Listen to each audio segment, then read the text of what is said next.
우리의 사랑 되시며 은혜 되시는 하나님 아버지, 기다림의 연속선상의 삶 속에서 어찌할 바를 몰라 오늘도 주의 전으로 나아옵니다. 주님, 이 시간 우리의 마음을 받아 주시옵소서. 세상의 다른 헛된 것을 찾기보다는 주의 사랑을, 주의 은혜를 붙들어야지 나의 그 기다림의 소망의 열매가 맺혀지며 그 먹먹한 시간들을 능히 이길 수 있다는 믿음이 있기에 주님 나왔습니다. 주님, 이 시간 우리를 만나 주시옵시고 우리의 이 어려운 시간 가운데서 하나님의 은혜를 발견하는 복된 예배 시간 되게 하여 주시옵소서. 분명히 기억할 것은 이 예배의 주인은 당신인 줄 명확히 알기에 우리의 모든 신령과 진정의 마음을 주님께 먼저 올려드립니다. 주님, 그 마음 기뻐 받아 주시옵시고 하늘의 은혜로 우리의 공허한 마음의 빈자리를 채워 주시옵소서. 이 시간 간절히 기다리는 우리의 마음에 응답할 수 있사옵고 사랑이 많으신 예수 그리스도 이름으로 기도드립니다.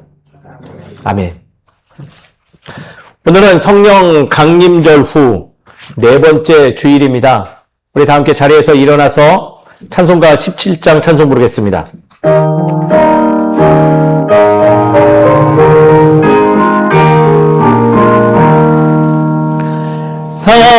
사랑의 하나님 이곳에 계시니 주 영광이 성전에 가득히 넘치네. 거룩한 주님 앞에 죄인들 우리들 경건한 마음으로 찬양합니다. 은혜의 예수님 우리 죄 인하여 속죄의 큰 사랑을 이루어 주셔서 율법의 멍에서 해방해 주시니 어둠의 자유 누리 감사합니다. 위로의 성령님 우리의 마음에 늘 함께 계시오니 그니 믿습니다. 슬픔도 두려움도 넉넉히 이기니 이 세상 끝날까지 함께 하소서. 아멘. 성수기도 8번 시편 14편의 말씀입니다. 어리석은 자는 그의 마음에 이르기를 하나님이 없다 하는도다. 그들은 부패하고 그의 주의 나사니 선을 행하는 자가 없도다. 여호와께서 하늘에서 인생을 굽어 살피사 지각이 있어 하나님을 찾는 자가 있는가 보려 하신즉 다 치우쳐 함께 더러운 자가 되고 선을 행하는 자가 없으니 하나도 없도다. 죄악을 행하는 자는 다 무지하냐. 그들이 떡 먹듯이 내 백성을 먹으면서 여호와를 부르지 아니하는도다. 그러나 거기서 그들은 두려워하고 두려워하였으니 하나님이 의인의 죄에 계시니로다. 너희가 가난한 자의 계획을 부끄럽게 하나 오직 여호와는 그의 피난처가 되시도다. 이스라엘의 구원이 시온에서 나오기를 원하도다. 여호와께서 그의 백성을 포로된 곳에서 도록히실 때 야곱이 즐거워하고 이스라엘이 기뻐하리로다. 아멘. 사도신경하심으로 우리의 신앙 함께 고백합니다. 나는 전능하신 아버지 하나님 천지의 창조주를 믿습니다. 나는 그의 유일하신 아들 우리 주 예수 그리스도를 믿습니다. 그는 성령으로 잉태되어 동정녀 마리아에게 선하시고 본디오 빌라도에게 고난을 받아 십자가에 못 박혀 죽으시고 장사된 지 사흘 만에 죽은 자 가운데서 다시 살아나셨으며 하늘에 오르시어 전능하신 아버지 하나님 우편에 앉아 계시다가 거기로부터 살아있는 자와 죽은 자를 심판하러 오십니다. 나는 성령을 믿으며 거룩한 공교회와 성도의 교제와 죄를 용서받는 것과 몸의 부활과 영생을 믿습니다. 아멘. 다 자리에 앉겠습니다. 찬송가 337장 찬송 부르겠습니다.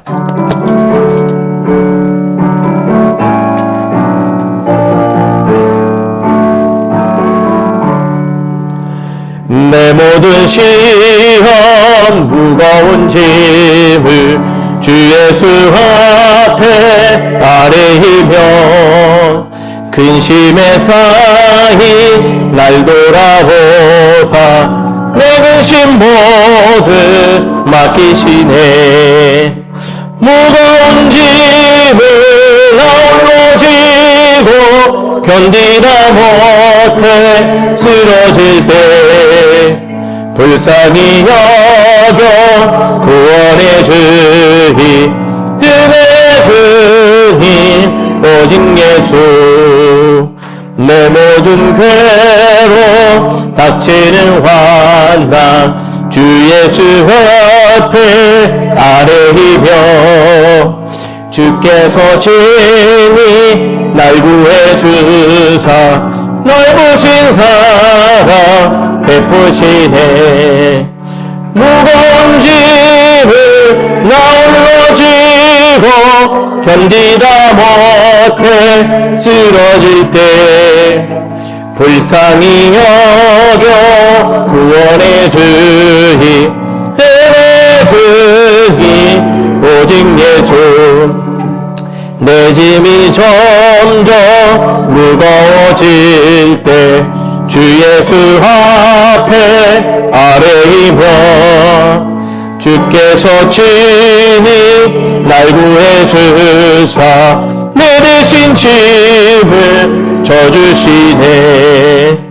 무거운 짐을 나 홀로 지고 견디다 못해 쓰러질 때 불쌍히 여겨 구원해 주니 은혜 주님 오직 예수. 마음에 세워 무서운 죄를 주 예수 앞에 아뢰이며 예수는 나의 능력이 되사 세상을 이길 힘주시네. 무거운 짐을 나 홀로 지고 견디다 못해 쓰러질 때 불쌍히 여겨 구원해 주니 은혜 주님 오직 예수. 아멘. 기도하겠습니다. 고마우신 하나님 아버지, 참으로 주님께 우리의 감사의 마음 먼저 올려드립니다. 참 거칠고 어두운 이 세상 속에서 우리가 주를 향한 그 마음을 잃지 않게 하시고 늘 선한 길을 포기하지 않게 하시며 날마다 어떻게 하면 주의 삶을 동행할 수 있을까 고민할 수 있는 마음 허락해 주심을 감사를 드립니다. 아버지 하나님, 우리는 참으로 우둔합니다. 마치 양떼와 같아서 우리가 가고자 하는 데를 찾고 가며 주님 원하시는 곳을 행하지 못했던 우리들의 모습이 있었음을 이 시간 고백합니다. 또 어느 순간 똑똑하다 자부했지만 무지했던 나의 선택들을 돌아보며 후회했던 우리들의 삶의 나날도 주 앞에 내놓습니다. 주님, 우리의 연약함들을 불쌍히 여겨 주시옵소서. 이제는 하늘의 지혜를 간구하오니 주 하나님 아버지께서 우리에게 하늘의 선한 지혜를 허락하시사 이 혼탁한 세상 속에서 밝은 정신으로 나아가게 하여 주시옵시고 또 오랜 기다림의 연속의 시간 가정 속에서 주께서 계획하신 선한 능력들을 발견하며 보람되게 살아가는 우리 되게 하여 주시옵소서. 때로는 거칠은 파도들이 우리의 삶에 있는 줄 기억합니다. 그 파도 때문에 정신을 망각하고 또 내가 나아갈 길을 잃어버려서 좌로 우로 흔들리며 방황할 때 많이 있었음을 기억하오니 주님, 그 거친 풍랑 가운데서도 세밀한 주의 음성을 기억하는 우리 되게 하여 주시옵시고 그 음성의 발걸음을 따라가 살아가는 우리가 되어서 세상 속에서 우리의 삶으로 주의 형상을 증거하고 그리고 그 증거됨으로 나와 내 사랑하는 모든 이들이 주의 나라를 임할 수 있도록 우리를 사용하여 주시옵소서. 이 시대가 참으로 혼란스럽습니다. 어느 곳에서 은혜를 강구해야 되는지 주의 복을 취해야 되는지 모를 때가 많이 있습니다.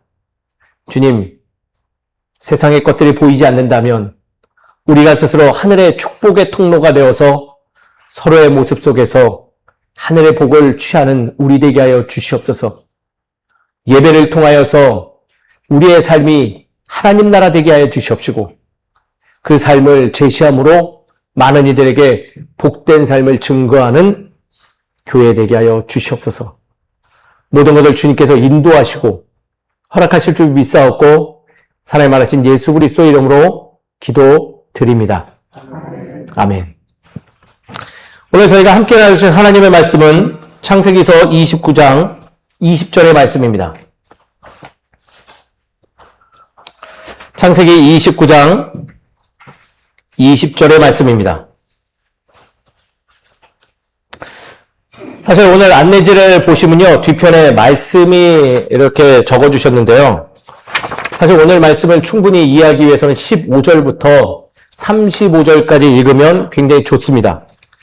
이 시간 우리가 함께 봉독할 말씀은 그 중에 가장 핵심 구절 됩니다.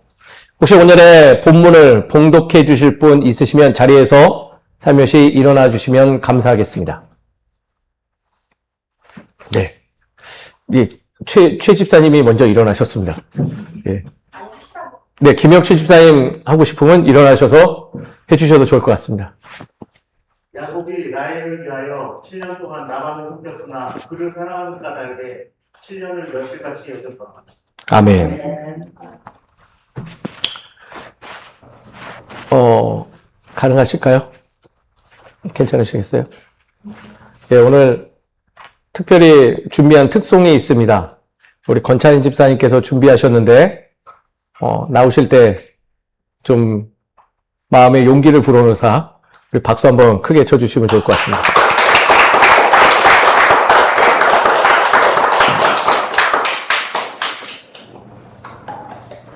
멘트하고 MR 들어주시면 될 것 같아요.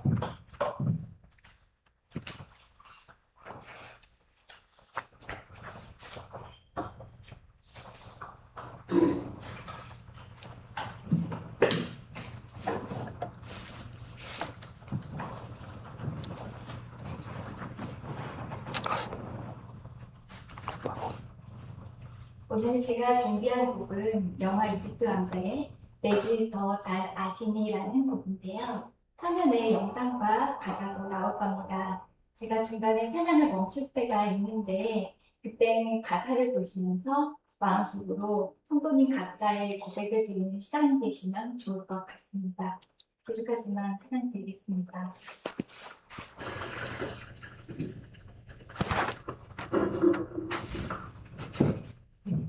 화면이 준비가 안 됐습니다.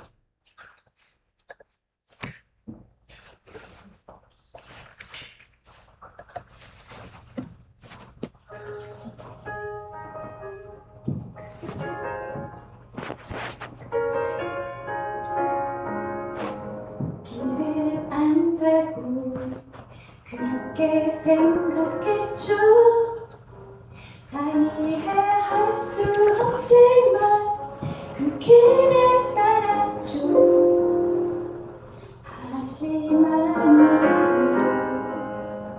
전망의 장사하네 주의 맘에 문을 열 때 진실을 따랐죠.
아멘.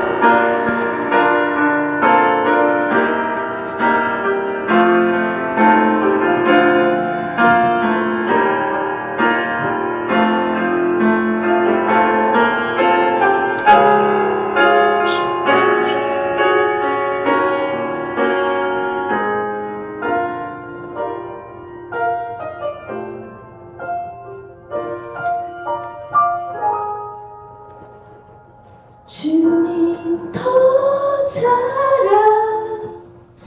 잘하시니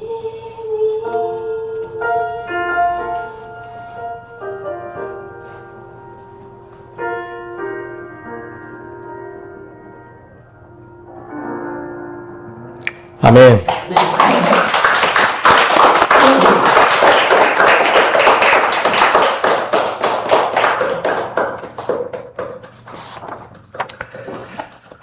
우리 옆에 있는 분들하고 인사 나누시죠? 이렇게 인사하면 좋을 것 같습니다. 힘든 삶의 역경, 우리 같이 걸어가시죠? 라고 서로 인사하도록 하겠습니다. 우리 다 함께 인사하도록 하겠습니다.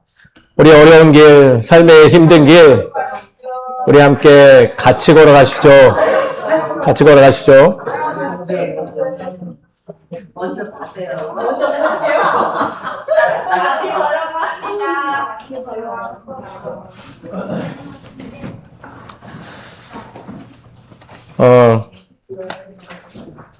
이번 주 설교 준비하는데 문득 그런 마음이 들었어요. 솔직하게 말씀드려서 이번 주에 정말 특송 하나 있었으면 좋겠다 그랬거든요.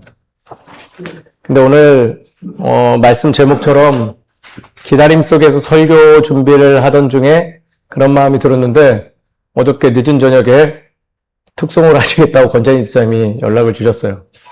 얼마나 좋았던지.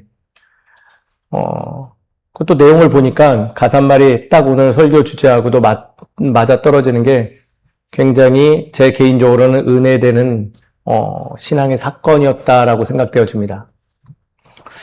오늘 조금 어쩌면 말씀이 길지도 몰라요. 그러나 오늘 우리에게 익숙하지만 우리가 거부하고 싶은 기다림에 대해서 설교하고자 합니다. 함께 나누시죠. 사실 기다림은 다들 기다린다고 하지만은 한마디로 어때요? 어렵습니다. 우리는 참 기다림을 어려워하는 그러한 존재들인 것 같아요. 신호등 앞에서도 기다리기 힘들고 병원 대기실에서 기다리기는 더 힘들어요. 택배 하나도 늦어지면 마음이 조급해지는 거 보니 기다림은 아무리 경험을 해도 익숙해지지 않는 우리의 어려움 되는 것 같습니다. 믿지 않는 이들의 삶 속에서 기다림이 어렵다면 신앙인들의 삶은 어떨까요? 신앙생활에서도 기다림은 여전히 존재하고요. 사실 신앙생활에서의 기다림은 아마 믿지 않는 이들보다 더 중요한 문제고 우리에게 어려운 문제 됩니다. 예를 들자면 이런 것 때문에 그러죠. 열렬히 기도했는데 응답이 늦거나 또는 아무리 기도했는데 내가 원하는 소식이 아니라 원치 않는 소식을 듣고 말 때 그 기다림이 굉장히 허무하게 느껴집니다. 순종했는데 상황은 더 좋아지지 않고 열심을 다했는데 그의 대가는 돌아오지 않은 것 같으니 그 기다림의 시간들이 무겁게만 느껴지죠. 말씀을 붙들었는데 현실은 여전히 나아진 거 없고 도리어 복잡하고 더 배배 꼬여 있는 것을 보면 내 기다림의 시간들이 허무하게 느껴집니다. 그래서 기다림에 지친 우리는 마음속으로 이러한 신앙의 질문을 하죠. 하나님, 도대체 어느 때까지 기다려야 합니까? 라고 묻죠. 이 질문 때문인가요? 그래서 이제 우리는 기다림을 은혜로 보기보다는 손해요? 그리고 원치 않는 저주라고 생각할 때가 많이 있습니다. 기다림을 지연으로 생각하고 실패로 생각하고 다 끝났다라고 생각하는 것이죠. 근데 오늘 29장에 나오는 야곱의 모습은요, 우리에게 전혀 다른 시선을 가져야 한다고 알려주고 있습니다. 그것은 기다림은 단순히 시간이 흐르는 일이 아니라 기다림은 하나님께서 우리를 빚어가시는 선물이라고 이야기하고 있기 때문입니다. 물론 이 말은 그냥 참고 견디십시오라는 뜻 아닙니다. 또한 무조건 버티라는 의미도 아닙니다. 그것보다 오늘 29장에서 우리에게 알려주고 있는 이야기는 기다림 속에서 하나님이 우리 안에 사랑을 드러내시고 옛사람을 마주하게 하시며 보이지 않는 시간에도 하나님의 언약은 여전히 그분께서 이루어 가주신다는 의미를 드러내며 우리에게 기다림은 아픔이 아니오 선물이 되니 능히 소유하라고 권면하고 있는 말씀입니다. 오늘 창세기 29장의 주인공인 야곱이 지금 우리와 같은 상황 속에서 그 기다림의 시간을 선물로 받아들이고 있음을 기억하며 오늘 말씀을 잘 살펴보면 좋을 것 같습니다. 말씀을 좀 살펴보시죠. 오늘 내용을 돕기 위해서 오늘 29장의 내용을 간략하게 소개하겠습니다. 야곱은 형 에서 그리고 또 아버지를 속이고 장자의 축복권을 받았죠. 다 알고 계시죠? 그러나 그것은 안정과 평안의 선택이 아니었어요. 오히려 그에게 주어진 게 무엇이었을까요?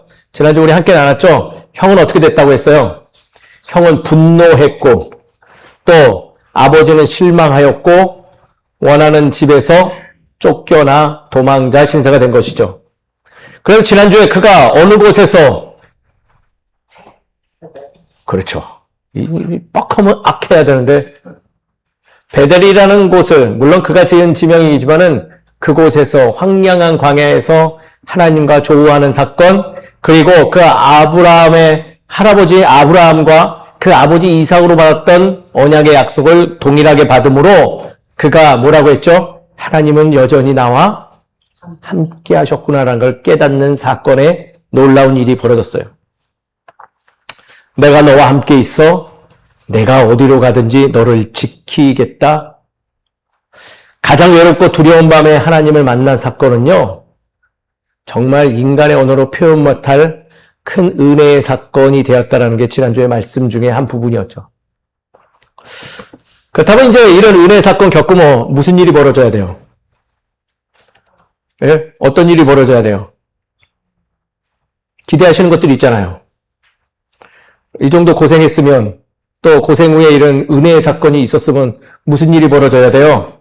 왜 이 꽉 다물고 원치 않는 것처럼 기다리지 않은 것처럼 지금 고요하신가요? 뭘 원하세요? 그 다음에 네?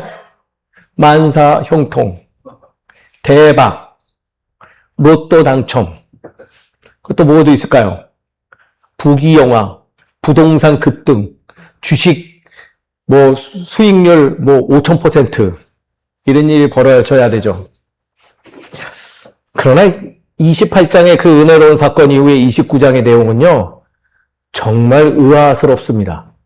이 내용이 왜 여기 들어가는 거야? 할 정도로. 그래, 어렵게 외삼촌 집에 도망했지만요, 그곳에서 그를 기다리고 있는 일은 뭐예요? 좋은 일들이었어요? 아픔의 일들, 기다림과 속임과 고난의 시간들만 가득 차 있던 사건만 기다리고 있었어요. 베델에서 하나님을 만난 사람이라도 현실 속에서 시련이 동반되는 지금 기다림의 시간을 마주할 수밖에 없었음을 드러내주는 장이 바로 29장의 내용이에요. 그래서 29장의 내용을 읽다 보면 야곱의 이야기가 이제 시작하는 것 같네 라는 느낌이 들 정도로 생뚱맞습니다. 그는 그곳에서 사기를 당해요. 누구한테요? 외삼촌한테 사기를 당합니다. 그래가지고 원치 않는 노동과 또 풍성하게 받았는데 뭘 잘못 받죠? 부인을 잘못 받아요. 그리고 그 기간이 무려 몇 년? 대략 14년 정도의 시간을 그가 겪게 된다는 거예요. 근데 이 사건을 통해서 세 가지 중요한 사항을 우리에게 드러냅니다. 말씀은 그곳에 집중하고 있어요. 그것이 뭘까요? 첫 번째는요, 오늘 본문 말씀에 들어있는 핵심인데 따라하겠습니다. 기다림은 우리 안에 욕망을 드러낸다. 무엇을 드러낸다고요? 우리 안에 있는 욕망을 드러낸대요. 야곱은요, 삼촌, 외삼촌 라반의 둘째 딸 라헬을 사랑했어요. 그 정도 보상 정도는 좀 있어야죠. 죽도록 일하는데 러브, 사랑이라도 꼭 피워야죠. 전쟁통에서 아이는 태어납니다. 그리고 사랑은 꼭 피울 수 있죠. 그래서 그런지 야곱도 나름 연애를 했어요. 그리고 그 여인의 이름은 라헬이죠. 그 여인을 얻기 위해서 삼촌 라반에게 말합니다. 내가 그냥 달라 하지 않겠소. 몇 년을 일한다고요? 7년을 내가 섬길 테니 그 여인을 나에게 주시오 라고 말합니다. 그 말씀도 그렇게 기록되어 있어요. 그리고 그가 그걸 지켰을까요? 못 지켰을까요? 지켰대요. 말씀은 이렇게 기록하네요. 7년 동안 라반을 섬겼으나, 오늘 본문이죠. 그를 사랑하는 까닭에 7년이 며칠같이 느껴졌더라라고 기록하고 있어요. 놀랍지 않으세요? 7년이 얼마나요? 며칠같이 느껴졌대요. 말씀이 참 아름다워요.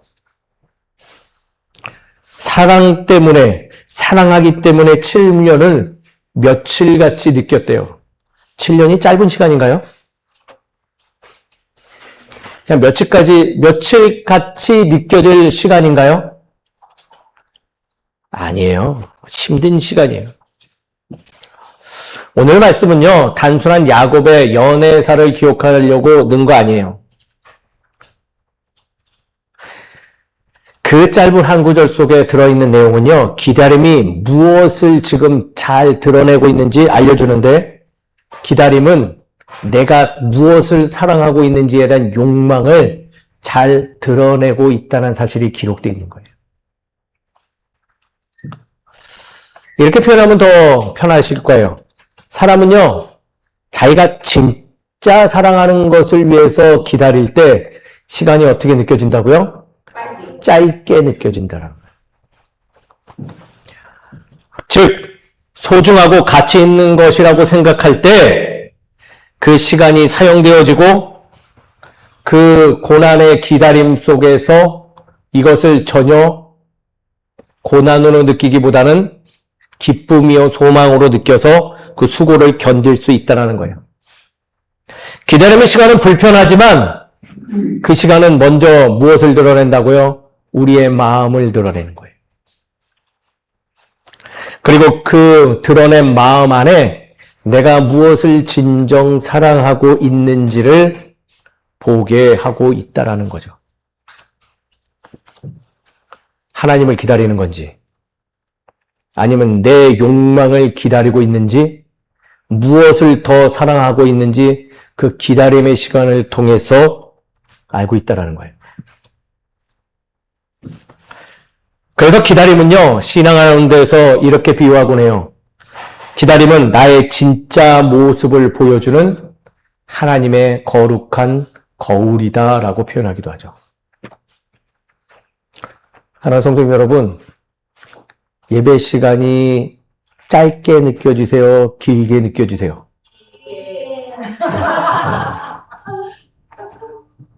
뭘 사랑하고 있는지 다 드러납니다. 우리 이주영, 이주원이는 게임을 하면요. 야, 오래 한 것 같은데 그러면 맨날 10분밖에 안 한 것 같다고 그래요. 첫 번째로 뭘 드러낸다고요? 우리가 진정 무엇을 사랑하고 있는지에 대한 욕망을 드러내게 하는 게 바로 기다림이라는 거예요. 두 번째 또 드러내주는 게 있어요. 따라하겠습니다. 내 안에 옛사람을 드러낸다. 무엇을 드러낸다고요? 내 안에 옛사람을. 수고한 7년이 지났습니다. 야곱은 드디어 라헬하고 결혼할 수 있는 순간을 맞이하죠. 그렇게 생각할 수밖에 없어요. 그 기다림의 시간이 짧았나요? 길었어요. 마땅히 결혼해야 되죠. 그러나 법정 드라마 막판 뒤집기 같은 일이 벌어져요. 날이 샜는데 아침에 눈 떠보니 누가 들어와 있어요? 라헬이 아니라 어저께 잠깐 지나갔던 여인, 라헬의 언니, 누구예요? 레아가 제 침상에 누워있는 걸 발견하죠. 7년간 라헬 기다렸는데 외삼촌은 라헬이 아니라 그의 언니 레아를 들여보냈던 것입니다. 한마디로 뭐 당했어요? 사기당했어요. 누구한테? 믿는 놈한테. 사기는요, 믿는 사람한테 당하는 거예요. 믿는 사람을 너무 신뢰하지 마세요. 저도 저희 아내한테 맨날 당해요. 저희 아내도 저한테 맨날 당해요. 야곱은요, 완전히 속임당했어요. 근데 이 속는 모습 어디서 많이 익숙하지 않나요? 그렇죠. 그는 이전에 아버지와 형을 속였던 인물입니다. 근데 지금은 누가 당해요? 자기가 한 대로 자신이 그대로 당하고 있는 거예요. 우리는 이 부분을 좀 잘 이해해야 해요. 하나님께서 악을 행하신 거 결코 아니에요. 지금 이러한 일이 벌어지는 건 누가 선택하는 것들이에요? 바로 사람 당사자들이 선택하는 거죠. 지금 속인 일은 누가 벌린 거예요? 하나님이 이끄신 은혜인가요? 아니에요. 삼촌 라반이 자신의 이익에 따라서 한 선택인 것이죠. 이익에 따라 한 선택, 속임은요, 누군가를 큰 충격을 입게 하죠. 그리고 아마 야곱은 기록하지 않았지만 굉장히 충격받아서 억울했을 거예요. 원망스러웠을 거예요. 그러나 그 순간 야곱은요, 보았던 것 같아요. 무엇을요? 자기 자신의 옛사람의 모습을 본 것 같아요. 내가 아버지에게 했던 일이 바로 이것이었구나. 내가 형에게 남긴 상처가 바로 이러한 종류였겠구나. 속임당하는 것이 이렇게 마음을 후벼 파는 것이었구나라는 것을 깨닫게 되었다는 거예요. 보통 고난이 오면 다른 사람의 잘못부터 봅니다. 누구의 잘못부터 보는 게 마땅할까요? 삼촌 라반의 잘못에 대해서 따져야죠. 상황을 탓해야죠. 사람을 탓하고 환경을 탓하면서 분노해야죠. 그러나 옛사람과 마주한 신앙인 야곱은요, 조금은 다른 선택을 합니다. 바로 그 아픔, 상황과 현장에 매몰되지 않고요. 그는 자신과 마주하며 다시 요청을 합니다. 내가 얼마간? 7년간 또 기다리겠습니다. 여기서 우리는 하나 또 배우죠. 기다림은요, 자신을 마주하는 시간 된다라는 거예요. 그리고 자신을 마주하고 무엇을 하는 시간일까요? 자신을 좀 더 나은 모습으로 성장시키는 시간 된다라는 것을 말씀을 우리에게 알려주고 있다는 거예요. 야곱은 자신과 마주했기 때문에 또 다른 기다림의 시간을 감당할 힘을 얻게 돼요. 그리고 하나님은요, 이 두 번째 기다림을 통해 그를 무너뜨리기보다는 뭐 할까요? 야곱을 한층 더 성장시켜주는 모습을 기록하고 있는 것이 29장이라는 거예요. 두 가지가 드러났죠, 지금. 첫 번째 뭐가 드러난다고요? 내 안에 있는 욕망. 두 번째는 무엇이요? 나의 옛사람의 모습. 세 번째는 또 뭘까요? 이것 때문에 제가 말씀을 끝절까지 좀 읽어보시라는 거예요. 말씀은요, 참 지혜로워요. 세 번째는 따라하겠습니다. 하나님의 언약의 성취를 드러낸다. 29장 마지막 부분의 이야기는 무엇인지 혹시 알고 계실까요? 한번 읽어오신 분들은 알 거예요. 누구의 이야기가 나올까요? 야곱의 이야기로 끝날까요? 아니요. 레아의 이야기가 거론됩니다. 레아. 야곱의 시선은 누구한테 꽂혀 있었을까요? 라헬에게만 꽂혀 있었을 거예요. 그녀를 얻기 위해서 7년을 더 기다리고 다가올 7년을 또 누구를 보면서 버텨낼까요? 라헬을 보죠. 근데 말씀은요, 야곱의 시선을 따라가지 않고 누구를 주목하냐면 관심받지 않는 레아를 기록합니다. 31절에 그래서 이렇게 기록하죠. 여호와께서 레아가 사랑받지 못함을 보시고. 야곱은 레아를 보지 않았어요. 아버지 라반은요, 레아를 도구로만 바라볼 뿐이죠. 이쯤 되면 어떨까요? 동생 라헬과의 비교 속에서 레아는요, 그 오랜 기다림의 시간 속에서 상처받기에 충분한 여인이에요. 그녀도 어떻게 보면 지금 기다림의 시간을 갖고 있는 여인이죠. 그러나 하나님은 레아를 보았어요. 마치 나를 보듯이. 소외받고 관심 못 받는 나를 보듯이 레아를 보며 레아에게 자녀를 허락합니다. 그리고 놀라운 건 그의 자녀를 통해서 예수님이 태어나요. 그녀가 낳은 자녀들은 루벤, 시므온, 레위, 유다 지파가 태어납니다. 물론 루벤과 시므온은 실수로 인해서 장자권들을 뺏기지만 레위는 어떤 지파예요? 영적 장자의 것을 계승해서 대제사장의 직분을 감당하는 가문으로 성장합니다. 또 유다 지파는 누가 태어난다고요? 대대적으로 이스라엘의 왕이 태어나기 시작하며 신약에 들어와 예수님이 태어나는 거죠. 야곱은 아마 죽을 때까지 몰랐을 거예요. 왜요? 야곱이 있을 때 예수님 안 태어났으니까. 다윗도 안 태어났고요. 왜냐하면 그의 시선은 여전히 라헬에게만 꽂혀있기 때문이죠. 그러나 하나님은요, 레아를 통해 구원의 계보를 준비하고 있음을 창세기 29장에 드러내고 있다는 거예요. 그래서 자칫 놓칠 수 있는 한 여인의 기다림의 시간이 결코 불필요한 것이 아니다라는 것을 드러내고 있죠. 그래서 이 사건을 통해서 우리는 하나 중요한 사실을 깨달아요. 우리가 보지 못하는 시간에도 하나님 무엇 하신다? 그의 언약을 성취시키신다라는 거예요.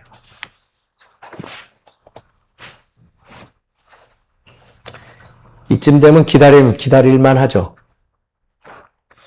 소유할 만하지 않나요?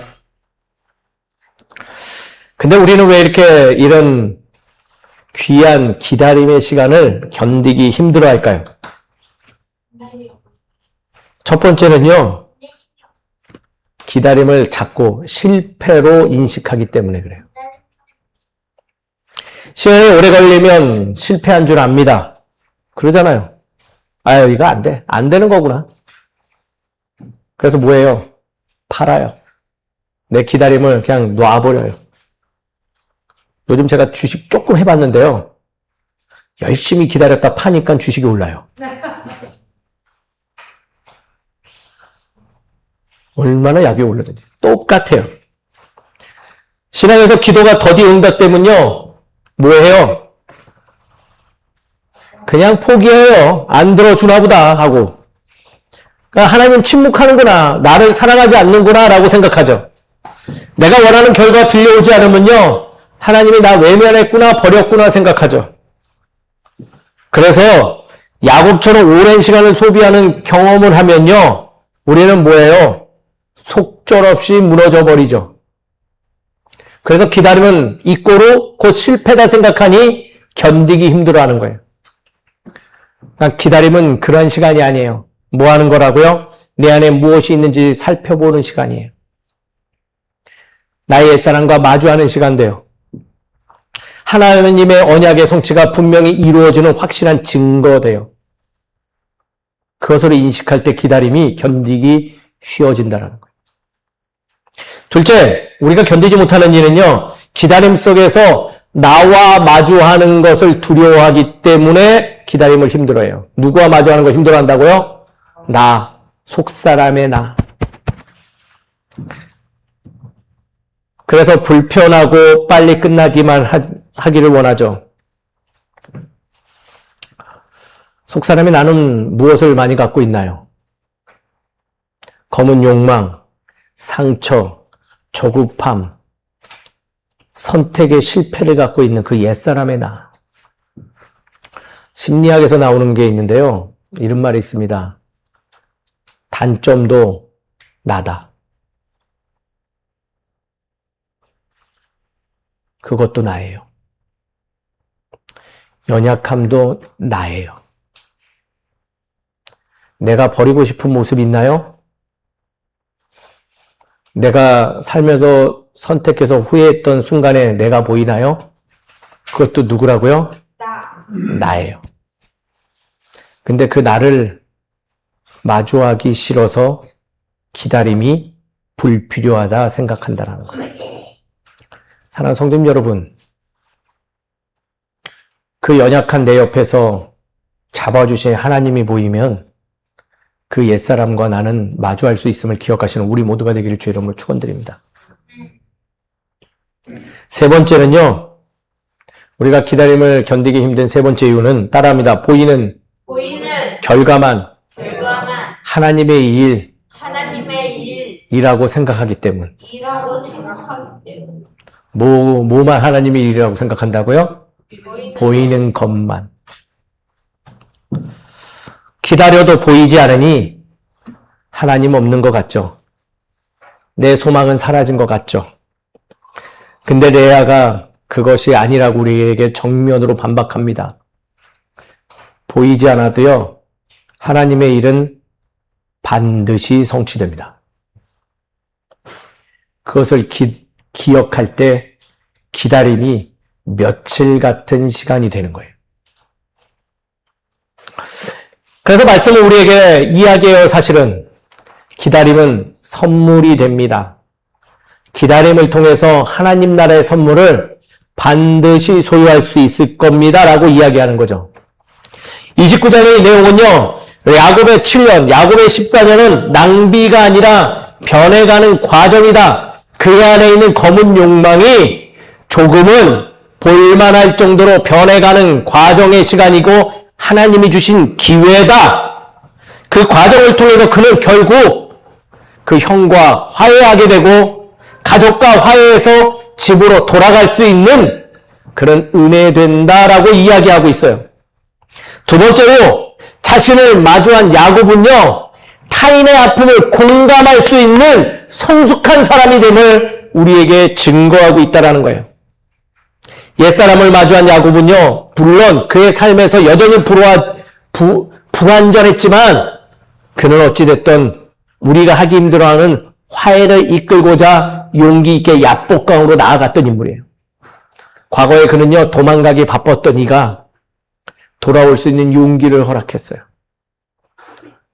부끄러운 자신을 받아들이기 시작하고 그 모습을 다시금 드러나지 않게 하기 위해서 용기 냈던 것이죠.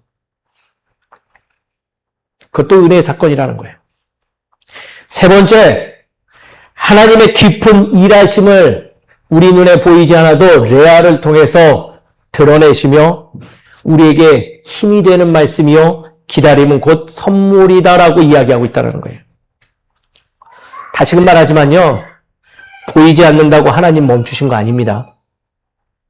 하나님 일하고 계십니다. 나에게 귀한 것을 더하고자 지금도 살아서 역사하시는 분입니다. 야곱의 이야기는 하나님께서 기다림을 통하여 인생을 변화시킨 거룩한 사건의 이야기가 됩니다. 사랑하는 성도님 여러분, 창세기 29장 이후의 이야기들, 야곱의 연애 이야기도 아니고 양떼를 쳐서 부자 되는 이야기 아니라 기다림을 통해서 하나님께 은혜의 선물 받은 복된 이야기임을 기억하는 저와 여러분 되시길 주의 이름으로 축원드립니다.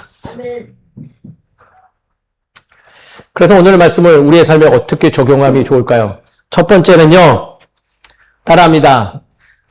내가 무엇을 사랑하는지 살피자. 지금 내가 기다리는 걸 무엇입니까? 혹시 질문해 보셨어요? 네, 저희 아들은 말하네요. 게임이에요. 무엇을 기다리고 계세요? 무엇을 기다리며 이 예배 자리에 앉아 계세요? 밥이요? 밥 먹으려면 오랜 기다림의 시간이 있어야 될 거예요. 응답입니까? 관계 회복입니까? 자녀의 변화입니까? 물질의 풍족함입니까? 아니면 삶의 안정입니까? 아니면 안정된 주거지입니까? 기다림은요, 내가 무엇을 사랑하는지 명확하게 드러내주는 시간대입니다. 그래서 이 기다림 속에서 스스로에게 묻기를 제가 권면드리는 겁니다. 이런 질문을 하시면 좋겠어요. 주님, 제가 지금 무엇을 기다리고 있습니까? 내가 무엇을 지금 이끌려서 살아가고 있습니까? 묻는 신앙을 소유하는 저와 여러분 되시길 주의 이름으로 축원드립니다. 기다리다가 조급해서 하는 선택은요, 우리 인생의 최악의 선택일 경우가 많습니다. 노총각이, 노처녀가 어쩔 수 없이 선택할 때요, 최악의 배우자 선택해요. 급할수록 돌아가라는 말은요, 결코 무지한 이야기가 아니에요. 급해서 붙잡는 것은 꽝인 경우가 허다합니다. 기다림을 못 견뎌 조급하게 선택하는 것은요, 언제나 완전하지 못한 것을 선택할 뿐입니다. 그러니 선택하기보다는 물으십시오. 뭐라고요? 주님, 내가 무엇을 사랑하고 있는 것입니까? 내가 무엇을 기다리고 있습니까? 라고 묻는 저와 여러분 되시길 주의 이름으로 축원드립니다. 그러면요, 조금은 선택이 우리에게 유익한 선택들로 돌아올 줄 믿습니다. 뭘 물어보라고요? 내가 무엇을 기다리는지, 내가 무엇을 사랑하는지를 묻는 신앙의 자세를 소유하는 저와 여러분 되시기를 주의 이름으로 축원드립니다. 두 번째는요, 앞에 나온 내용이죠. 따라합니다. 옛사람을 마주하자. 힘든 일, 불편한 일 생길 때마다 보통 우리는 뭐예요? 남 탓하죠. 그렇잖아요. 마트 가서 장을 잘못 보고 왔어요. 누가 제일 미워요? 따라간 남편이 제일 미운 거예요. 따라간 남편이. 내가 뭐 안 되면 누가 미워요? 내 앞에 지금 보이는 사람이 제일 미워요. 왜? 남 탓을 해야지 내가 죄책감이 덜어지니까. 물론 상대의 잘못이 있을 수 있습니다. 그러나 믿음의 사람은요, 그러면 안 돼요. 그러한 모습은요, 내게 유익하지 않습니다. 탓을 즐겨하는 사람은요, 왜? 결국은 외로워져요. 누구 탓하고 살아갔던 사람은요, 결국은 주변에 사람이 남아있지 않아요. 고통에 취약해서요, 늘 동일한 일로 넘어지는 일만 반복될 뿐입니다. 차라리 그럴 때 남 탓하기보다는 옛사람의 나를 마주하십시오. 하나님이 이 일을 통해 내 안에 무엇을 보게 하는지가 발견되어질 겁니다. 내가 내려놓아야 할 옛 모습의 나는 무엇인지 알게 하실 겁니다. 내가 어떤 부분이 더 성숙해져야 되는지 알게 하는 그러한 요소 될 것입니다. 이러한 질문을 할 수 있다면 고난은 우리를 결코 무너뜨리지 못합니다. 우리를 더 깊고 더 단단한 사람으로 만들어갈 뿐입니다. 사랑하는 성도님 여러분, 누구랑 마주하라고요? 옛사람과 마주하십시오. 그리고 좀 더 나은 의의를 선택하는 우리 모두 되기를 주의 이름으로 축원드립니다. 마지막입니다. 너무 간단하죠? 보이지 않는 일을 신뢰하십시오. 누구의 보이지 않는 일일까요? 하나님의 보이지 않는 일. 야곱은 몰랐지만 하나님의 레아를 통해서 유다를 준비하죠. 야곱은 자기 계획만 보았지만 하나님은 구원의 계보를 보고 계시는 분입니다. 우리는 지금 전혀 모를 수 있을 거예요. 왜 내게 이 위기가 도래했는지, 나에게 이 아픔이 왜 떠나지 않는지, 왜 이러한 원치 않는 이별을 감당해야 되는지 모를 수 있습니다. 저도 설명드릴 능력이 없어요. 그러나 말씀은 우리에게 분명히 알려줘요. 이 사건을 통해서, 이 상황을 통해서 하나님의 일은 멈추지 않는다. 왜 지금 이 시간이 필요한지, 왜 더딘지, 내 뜻대로 되지 않는지 그게 우리의 관심사가 되어서는 아니 돼요. 믿음은요, 보이는 것을 붙드는 것이 아니라 보이지 않는 하나님을 신뢰하는 것입니다. 우린 그것을 위해서 예배드리고 있는 거예요. 오늘의 기다림 속에서요, 하나님은 우리가 상상도 못할 일들을 지금 성취하고 계세요. 그러니 그것을 소망하며 기다리는 우리 모두가 되길 주의 이름으로 축원드립니다. 내 앞에 놓여지는 거, 보이는 것, 그거는 내가 열심을 다하면 어찌어찌 해결될 거예요. 그러나 더 은혜는 내가 기다림 속에서 인지하지 못하는 곳까지도 하나님은 뭐하고 계신다? 일하고 계신다라는 거예요. 그러니 힘내십시오.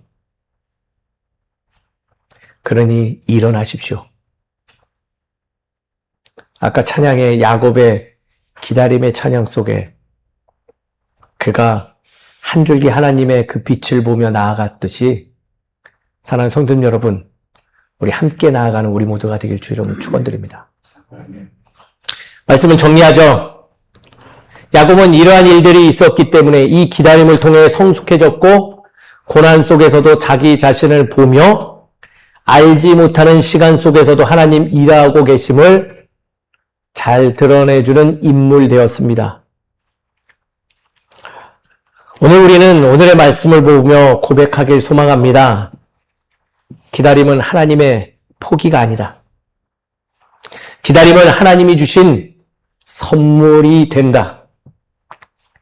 기다림 속에서 나는 무엇을 사랑하는지 분명히 알게 될 것이다. 나는 기다림 속에서 옛사람의 나를 좀 더 사랑해 줄 것이다.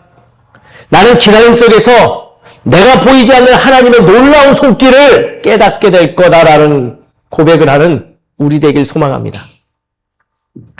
기다림 더 이상 두려워하지 마십시오. 외면하지 마십시오. 기다림은 시간을 잃어버리는 것이 아니라 하나님 안에서 나를 얻는 사건입니다. 하나님은 지금도 우리의 기다림 속에서 여전히 동행해 주시고 일해 주고 계시니 우리의 기다림은 헛된 시간이 아니요 선물의 시간이고 은혜의 시간이 되는 줄 기억하시는 저와 여러분 되시기를 간절히 소망합니다. 아멘. 우리 함께 기다림을 즐기시죠. 야곱과 같이 이 기다림의 시간이 며칠같이 느껴지도록 살아가는 저와 여러분 되시길 주의 이름으로 축원드립니다. 기도하겠습니다.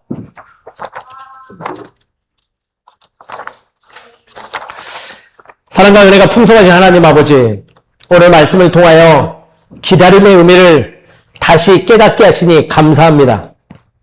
우리는 기다림을 힘겨워하고 때로는 실패로 여기며 하나님께서 침묵하시는 시간이라고 생각할 때가 많았습니다. 그러나 오늘 야곱의 삶을 통하여 기다림은 결코 포기가 아니라 우리를 빚어가시는 은혜의 시간, 귀한 선물됨을 깨닫게 되었습니다. 주님, 이 마음 주셔서 감사합니다. 아버지, 기다림 속에서 이제는 낙심하지 않는 내가 되게 하여 주시옵소서. 고난 속에서 원망하지 않게 하시며 보이지 않는 시간에도 일하시는 하나님을 신뢰하는 내가 되게 하옵소서. 야곱이 기다림 속에서 성숙해졌듯이 우리 또한 삶의 여러 과정 안에서 더 깊은 믿음의 사람으로 자라나게 하시옵고, 특별히 지금도 응답을 기다리는 이들에게 위로를 주시고 질병과 관계와 경제적 어려움 속에서 힘겨운 시간을 지나고 있는 성도들에게도 새 힘과 새 소망을 허락하여 주시옵소서. 주님, 우리가 원하는 때가 아니라 하나님께서 가장 선한 때에 역사하심을 믿게 하시고 내 계획보다 하나님의 계획을, 내 뜻보다는 하나님의 뜻을 신뢰하게 하는 내가 되길 원하오니 인도하여 주시옵소서. 오늘의 기다림이 헛되지 않음을 믿으며 귀한 예물 준비하여 주님께 올려드립니다. 주님, 기다림 속에서 준비한 그 예물이 소망을 잃어버린 이들을 살리는 생명수 되게 하여 주시옵시고, 준비한 손길 위에 큰 은혜 내려주시사 그 기다림의 시간이 세상이 줄 수 없는 큰 기쁨을 생산해내는 주의 나라의 요소가 되게 하여 주시옵소서.